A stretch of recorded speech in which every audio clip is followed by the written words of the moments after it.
नमस्कार। हिंदी साहित्य और सृजन में आप सभी का स्वागत है। हमने हिमांशु जोशी के उपन्यास साहित्य को लेकर एक सीरीज प्रारंभ की है जिसका आज दूसरा भाग है। आज हम हिमांशु जोशी का प्रसिद्ध उपन्यास अरण्य उसकी कथावस्तु को यहाँ पर समझेंगे। अरण्य उपन्यास का प्रकाशन 1965 ईस्वी में हुआ था। यह हिमांशु जोशी का प्रथम उपन्यास है। इससे पूर्व यह उपन्यास पीली माटी के नाम से जाना जाता था। यह उपन्यास आंचलिक पृष्ठभूमि पर लिखा गया है। इसकी नायिका कावेरी है। कावेरी के जीवन चरित्र पर ये पंक्तियाँ सटीक बैठती हैं।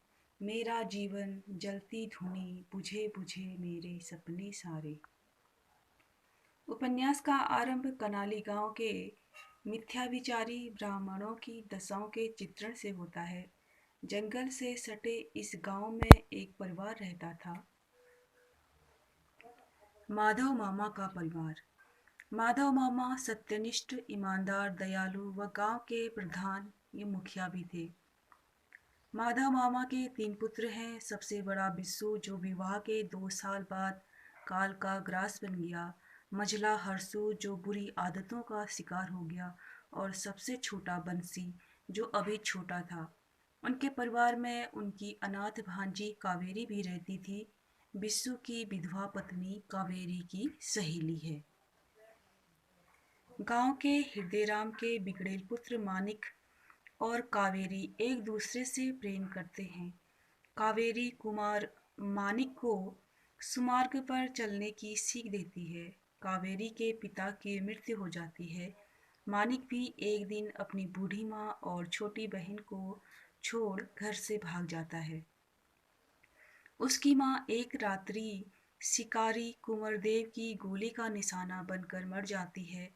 स्वार्थी और चालाक पुरुषोत्तम का इस बात का फायदा उठाता है। पुरुषोत्तम का यानी का अर्थ है यानी चाचा से मानिक का चाचा है। माधव मामा पर पटवारी जंगल से पेड़ों की चोरी का आरोप लगा देते हैं। गांव वाले भी पटवारी की धमकी के कारण झूठी गवाही दे आते हैं और माधव मामा को जेल हो जाती है। उनका परिवार आर्थिक रूप से बिखर व टूट जाता है। कावेरी मामा के परिवार की खातिर आर्थिक सहायता मिलने की उम्मीद से बूढ़े ठेकेदार से विवाह कर लेती है। इसी बीच मानिक लौट आता है जो अब फौज में भर्ती हो चुका है। जब उसे कावेरी की हालत का पता चलता है तो वह बहुत दुखी होता है और नौकरी छोड़ देता है, परंतु कुछ समय बाद पुनः भर्ती हो जाता है। वह हर महीने कावेरी के नाम एक पत्र और कुछ पैसे भेजता है। एक बार न पत्र आया और न ही रुपये। कावेरी अब एक बच्चे की माँ है और विधवा हो चुकी है, लेकिन महीनों बीत जाने के बाद भी वह आज भी मानिक का इंतजार करती रहती है। लेखक अंत में लिखता है, यह कैसे हो सकता है, कावेरी प्रतीक्षा करे और मानिक ना आए। इस उपन्यास में हिमांशु जोशी ने गरीब ब्राह्मणों का झूठा गर्व, कावेरी का दर्द व त्याग, मानिक की दिशाहीनता, माधव मामा का संघर्ष, पटवारी पेशकार का भ्रष्ट आचरण को चित्रित किया है। हिमांशु जोशी की दाहक व द्रावक कृति अरण्य एक अंचल विशेष की ही कहानी नहीं कहती, बल्कि एक ऐसे यथार्थ को का प्रदर्शन करती है जो जीवन के मूल्यों को प्रदर्शित करती है। उम्मीद करती हूँ ये वीडियो आपको पसंद आया होगा। ऐसे ही नए नए उपन्यासों की समीक्षा देखने के लिए हमारे चैनल हिंदी साहित्य और सृजन को सब्सक्राइब और लाइक करना ना भूलें। आपके कोई सुझाव हो तो आप हमें कमेंट के माध्यम से बता सकते हैं। अपना अमूल्य समय देने के लिए और वीडियो देखने के लिए तथा अपना ढेर सारा प्यार देने के लिए आपका बहुत बहुत धन्यवाद। मिलते हैं अगले वीडियो में किसी अगले विषय के साथ। नमस्कार। हिंदी साहित्य और सृजन में आप सभी का स्वागत है। हमने हिमांशु जोशी के उपन्यास साहित्य को लेकर एक सीरीज प्रारंभ की है जिसका आज दूसरा भाग है। आज हम हिमांशु जोशी का प्रसिद्ध उपन्यास अरण्य, उसकी कथावस्तु को यहाँ पर समझेंगे। अरण्य उपन्यास का प्रकाशन 1965 ईस्वी में हुआ था। यह हिमांशु जोशी का प्रथम उपन्यास है। इससे पूर्व यह उपन्यास पीली माटी के नाम से जाना जाता था। यह उपन्यास आंचलिक पृष्ठभूमि पर लिखा गया है। इसकी नायिका कावेरी है। कावेरी के जीवन चरित्र पर ये पंक्तियाँ सटीक बैठती हैं। मेरा जीवन जलती धुनी, बुझे बुझे मेरे सपने सारे। उपन्यास का आरंभ कनाली गांव के मिथ्याभिचारी ब्राह्मणों की दशाओं के चित्रण से होता है। जंगल से सटे इस गांव में एक परिवार रहता था, माधव मामा का परिवार। माधव मामा सत्यनिष्ठ, ईमानदार, दयालु व गांव के प्रधान ये मुखिया भी थे। माधव मामा के 3 पुत्र हैं। सबसे बड़ा बिस्सू, जो विवाह के 2 साल बाद काल का ग्रास बन गया। मझला हरसू, जो बुरी आदतों का शिकार हो गया। और सबसे छोटा बंसी, जो अभी छोटा था। उनके परिवार में उनकी अनाथ भांजी कावेरी भी रहती थी। बिस्सू की विधवा पत्नी कावेरी की सहेली है। गांव के हृदयराम के बिगड़ेल पुत्र मानिक और कावेरी एक दूसरे से प्रेम करते हैं। कावेरी कुमार मानिक को सुमार्ग पर चलने की सीख देती है। कावेरी के पिता की मृत्यु हो जाती है। मानिक भी एक दिन अपनी बूढ़ी माँ और छोटी बहन को छोड़ घर से भाग जाता है। उसकी माँ एक रात्रि शिकारी कुंवरदेव की गोली का निशाना बनकर मर जाती है। स्वार्थी और चालाक पुरुषोत्तम का इस बात का फायदा उठाता है। पुरुषोत्तम का यानी का अर्थ है यानी चाचा से, मानिक का चाचा है। माधव मामा पर पटवारी जंगल से पेड़ों की चोरी का आरोप लगा देते हैं। गांव वाले भी पटवारी की धमकी के कारण झूठी गवाही दे आते हैं और माधव मामा को जेल हो जाती है। उनका परिवार आर्थिक रूप से बिखर व टूट जाता है। कावेरी मामा के परिवार की खातिर आर्थिक सहायता मिलने की उम्मीद से बूढ़े ठेकेदार से विवाह कर लेती है। इसी बीच मानिक लौट आता है, जो अब फौज में भर्ती हो चुका है। जब उसे कावेरी की हालत का पता चलता है तो वह बहुत दुखी होता है और नौकरी छोड़ देता है, परंतु कुछ समय बाद पुनः भर्ती हो जाता है। वह हर महीने कावेरी के नाम एक पत्र और कुछ पैसे भेजता है। एक बार न पत्र आया और न ही रुपये। कावेरी अब एक बच्चे की माँ है और विधवा हो चुकी है, लेकिन महीनों बीत जाने के बाद भी वह आज भी मानिक का इंतजार करती रहती है। लेखक अंत में लिखता है, यह कैसे हो सकता है, कावेरी प्रतीक्षा करे और मानिक ना आए। इस उपन्यास में हिमांशु जोशी ने गरीब ब्राह्मणों का झूठा गर्व, कावेरी का दर्द व त्याग, मानिक की दिशाहीनता, माधव मामा का संघर्ष, पटवारी पेशकार का भ्रष्ट आचरण को चित्रित किया है।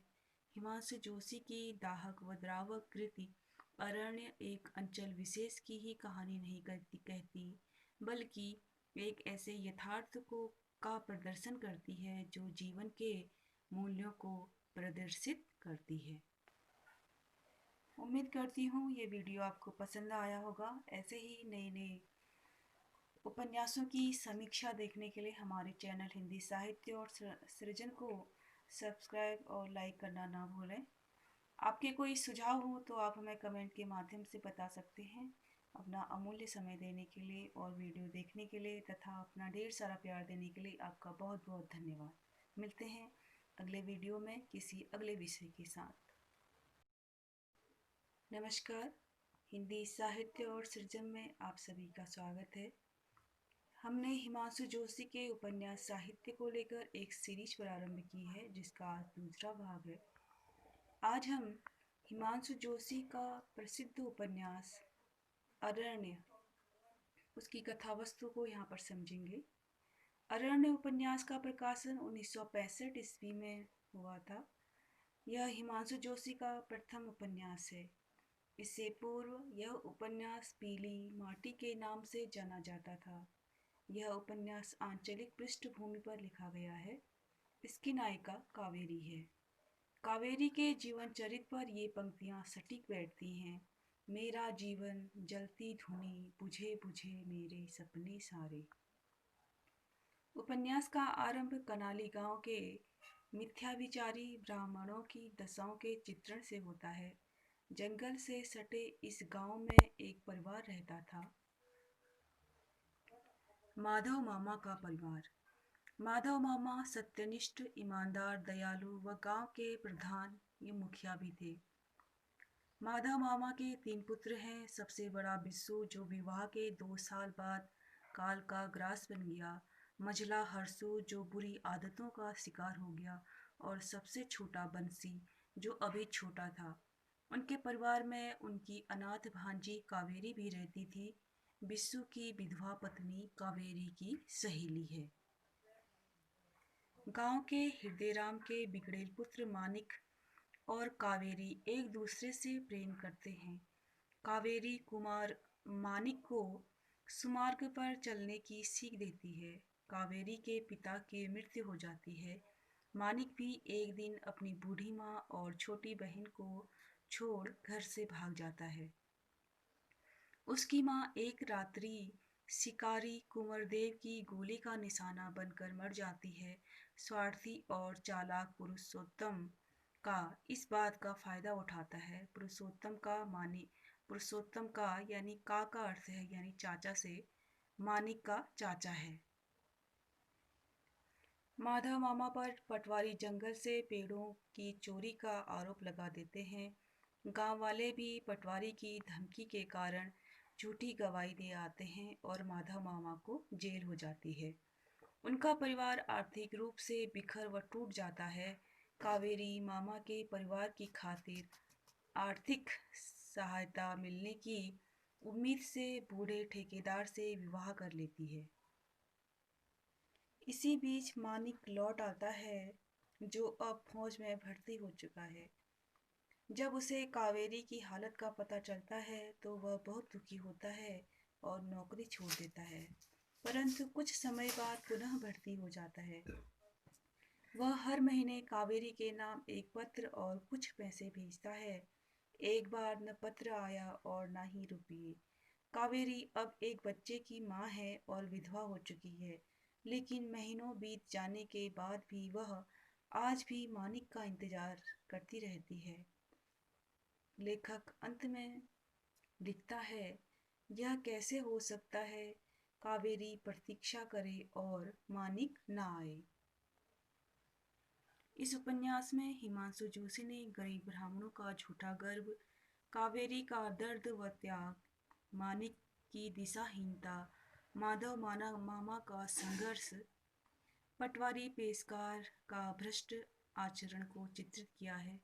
हिमांशु जोशी की दाहक व द्रावक कृति अरण्य एक अंचल विशेष की ही कहानी नहीं कहती, बल्कि एक ऐसे यथार्थ को का प्रदर्शन करती है जो जीवन के मूल्यों को प्रदर्शित करती है। उम्मीद करती हूँ ये वीडियो आपको पसंद आया होगा। ऐसे ही नए नए उपन्यासों की समीक्षा देखने के लिए हमारे चैनल हिंदी साहित्य और सृजन को सब्सक्राइब और लाइक करना ना भूलें। आपके कोई सुझाव हो तो आप हमें कमेंट के माध्यम से बता सकते हैं। अपना अमूल्य समय देने के लिए और वीडियो देखने के लिए तथा अपना ढेर सारा प्यार देने के लिए आपका बहुत बहुत धन्यवाद। मिलते हैं अगले वीडियो में किसी अगले विषय के साथ।